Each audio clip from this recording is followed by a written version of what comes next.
Marcus Whitfield had built an empire on precision and control. Every decision, every meeting, every moment of his life ran like clockwork.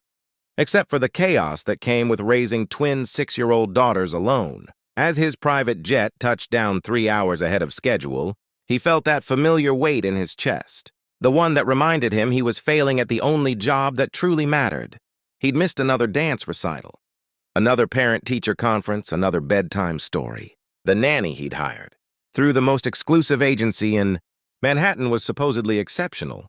But what did exceptional mean when you were paying someone to love your children in your place? He'd left on a business trip to Singapore 5 days ago, leaving his daughters, Emma and Lily, in the care of Rosa Martinez, a woman whose resume was impressively thin, but whose references spoke of something his wealth couldn't quantify.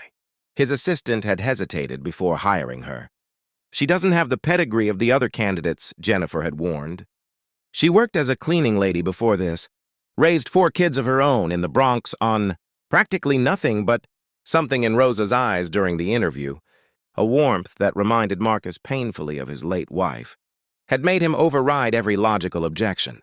Now, turning his key in the lock of his Upper East Side brownstone at 4 in the afternoon, Marcus heard something that stopped him cold in the marble. Foyer, laughter, not the polite, restrained giggles he'd grown accustomed to from his daughters, but deep belly-shaking joy that seemed to shake the very walls. And then a voice, Rosa's voice, thick with an accent that carried the music of her Puerto Rican heritage. "No, mija, you hold the needle like this. Gentle, see? We're not fighting with the fabric, we're dancing with it." Marcus set down his briefcase silently and moved toward the sound, his Italian leather shoes soundless on the hardwood floors. What he saw through the doorway of the sunroom, the room his wife had loved, the room he'd kept closed for 2 years, made his breath catch in his throat. The afternoon light streamed through. Windows he'd forgotten could shine so brightly, illuminating his daughter sitting cross-legged on the floor, beside Rosa. They weren't wearing the designer outfits he'd left them in, but simple cotton dresses that looked homemade. Emma, usually so anxious and perfectionistic, had her tongue caught between her teeth in concentration as she carefully pushed a needle through a piece of worn denim. Lily, his wild child who couldn't sit still through a 5-minute conversation, was patiently cutting fabric with scissors far too large for her small hands. But it was what they were making that drove a stake through Marcus's carefully constructed armor. They were sewing winter coats, child-sized coats from what looked like old blankets. Thrift store finds, and Marcus's throat tightened. "Rosa, how many is this?" Lily asked, her voice bright with pride. "This will be number 43 and 44, Corazon," Rosa replied, her weathered hands guiding Emma's stitches. 43 coats for 43 children who will be warm this winter." "Because everybody deserves to be warm," Emma recited, as if it were a prayer she'd learned by heart. "Especially when the cold comes early and the shelters fill up," Rosa added. "Your mama, she taught you that too, didn't she?" "I see her pictures. She had kind eyes." Marcus's hand gripped the doorframe. Sarah, his wife who'd volunteered at soup kitchens, who'd stopped to talk to every homeless person they'd passed, who'd tried to teach him that wealth was a responsibility, not just a reward. He'd been so consumed with grief and guilt after she died, drowning in work to forget, that he'd failed to notice his daughters drowning too. "My daddy doesn't know about Mama's clothes," Lily said quietly, and Marcus felt his heart crack. "He keeps them locked away. He keeps everything locked away." "Sometimes," Rosa said gently, threading a new needle, "people lock things up because they hurt too much to look at. But your mommy, she wouldn't want her beautiful things gathering dust when they could be keeping babies warm." "Would she?" Emma shook her head firmly. "Mama said love isn't love if you keep it in your pocket." Marcus felt hot tears streak down his face, the first he'd cried since the funeral. He wanted to step into the room, to gather his daughters in his arms, but he was paralyzed by the scene before him. In 5 days, this woman had done what 2 years of expensive therapists and prestigious private schools hadn't managed. She'd brought his daughters back to life. She'd honored his wife's memory not with silence and locked doors, but with service and open hands. "Tell us again about when you were little," Emma pleaded, her stitches growing more confident. Rosa smiled, and Marcus saw something ancient and beautiful in that expression, the Wisdom of someone who'd known real struggle and real joy. When I was your age, we had nothing. Nothing except each other.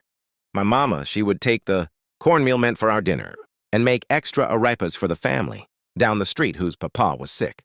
I asked her once, "Mommy, why do we give when we don't have enough?" Oh, and you know what she told me? Both girls leaned in, and Marcus found himself leaning in too. She said, "Rosa, having enough is not about what's in your hands. It's about what's in your heart. A heart that hoards grows small and sick.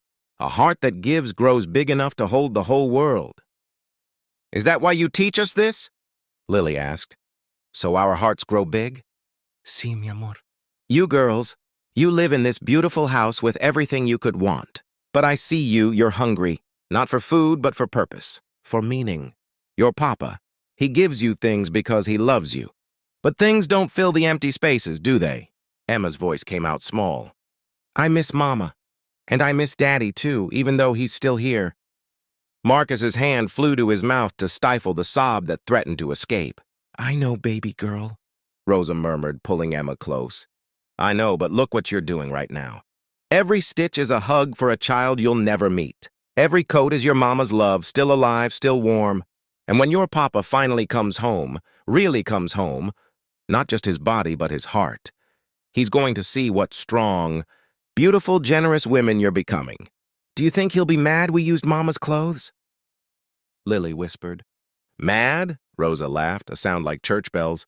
"Oh, my sweet girl, I think—" "I think," Marcus said, stepping into the room at last, his voice thick with emotion, "that your mama would be so incredibly proud." 3 heads whipped around. Emma and Lily's eyes went wide, and then they were running, crashing into him with the force of small tornadoes.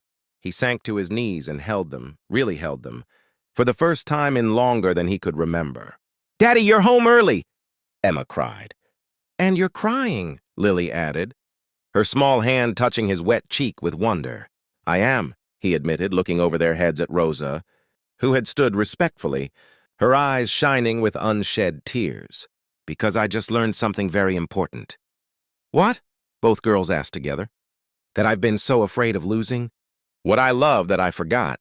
How to live with what I have." He looked at Rosa, this woman who made probably in a week what he made in an hour, who had given his daughters something his millions never could. "Rosa, She held up a hand. "You don't need to say anything, Mr. Whitfield." "Yes, I do."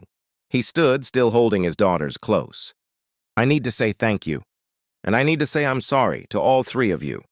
I've been so lost in my grief that I forgot my daughters were grieving too. I thought providing for them was enough. I thought money could insulate them from pain. Money insulates from many things," Rosa said softly, "but not from loneliness, not from the need to matter." Marcus looked down at the coats spread across the floor, at his wife's favorite blue sweater transformed into a hood, at her wedding shawl becoming warm lining. "Tell me about this project. Tell me everything." And as the afternoon faded into evening, they sat together. On the floor of the sunroom, the millionaire in his $3,000 suit, the maid in her simple cotton dress, and 2 little girls who were learning that the measure of a life wasn't what you accumulated, but what you gave away. Marcus picked up a needle for the first time in his life. His stitches were clumsy and uneven, and Emma giggled as she showed him the proper technique, her small hands guiding his large ones with patient authority. In that moment, with the late autumn light turning everything golden, Marcus Whitfield discovered what he'd been searching for in every boardroom and business deal, the simple, transformative power of being present. That night, after Rosa went home to her own family in the Bronx, Marcus sat on the edge of his daughters' beds and made them a promise. "Tomorrow we're going to deliver these coats together. And then we're going to make more.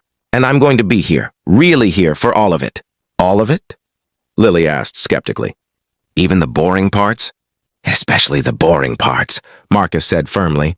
"Because I'm learning that the boring parts, the stitching, the measuring, the sitting together, those are actually the important parts. Those are the parts where love happens." As he turned off their light and stood in the doorway watching them fall asleep, Marcus understood something profound. Rosa hadn't just taught his daughters to sew. She'd taught them, taught all of them, that true wealth wasn't measured in bank accounts or stock portfolios, but in moments of connection, in acts of service, in the quiet revolution of choosing to see and meet the needs of others. The next morning, when Rosa arrived for work, she found a note on the kitchen counter in Marcus's handwriting. "Thank you for teaching my daughters what really matters. From now on, you're not their nanny. You're family, and I hope you'll teach me too." Beside the note was a check, not a paycheck, but a donation to the homeless shelter where they'd be delivering the coats, made out for enough to keep 100 more children warm through the winter. But more valuable than the check was what Rosa found in the sunroom. Marcus, already awake at dawn, carefully stitching coat number 45, tears streaming freely down his face as he transformed his late wife's memory from something locked away in darkness into something luminous, useful, and alive. Some lessons, Rosa thought as she picked up her own needle to join him, can't be taught in boardrooms or bought with money. Some lessons require only an open heart and willing hands. And sometimes those lessons come from the most unexpected teachers.